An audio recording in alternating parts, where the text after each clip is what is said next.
နော်ချင်းချင်းဆူဆူရာသီစာမင်္ဂလာဥပ္ပချင်းဟင်းလေးရပါပြီဒ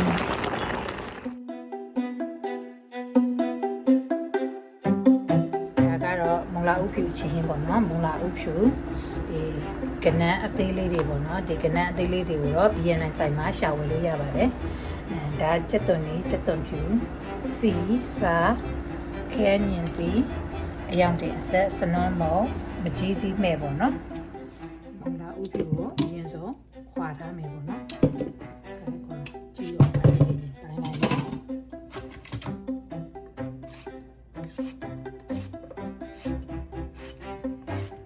ရေပြောင်းပေးမယ်နော်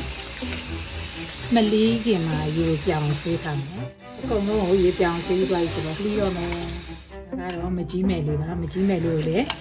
ရေဆေးလိုက်မယ်ပေါ့နော်ဒီလေးကိုအပြင်လေးကိုရေဆေးမယ်ရေဆေးပြီးတော့မှရေစိမ်ထားမယ်ပေါ့နော်ရေနွေးလေးနဲ့စိမ်ထားရင်ပိုကောင်းပါလေ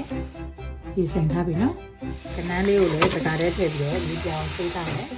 ဆိုတော့ရေပြောင်းဆေးမယ်နော်အမုံလေးတွေအမွှားလေးတွေပါတတ်တယ်အဲ့လိုလေးစိတ်ချခွာပြီးတော့နော်ဒီနော်ရေဆေးပြီးပြီဆိုတော့ရေစစ်ထားမယ်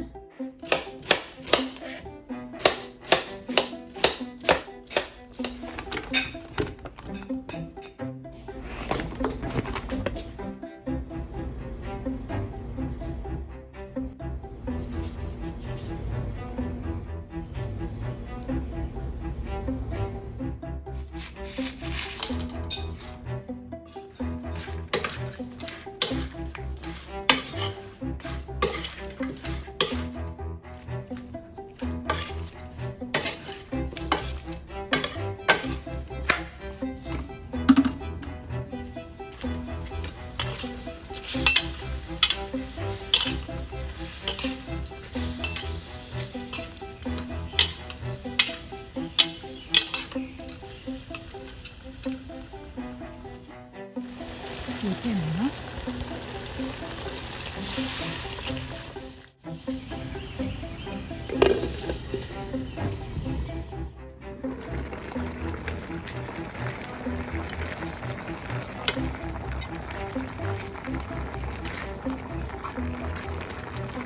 3 မိနစ်လောက်ရေဒီလိုဘုံနဲ့ပတ်ပြီးသွားပြီဆိုရင်မကြီးနဲ့ထည့်လို့ရပြီအကြာကြီးတည်ကြမလို့10 မိနစ်10 မိနစ်လောက်ဆိုရင်စားလို့ကောင်းမှပြင်တစ်ခါရမကြီးမဲ့လေးထည့်မယ်နော်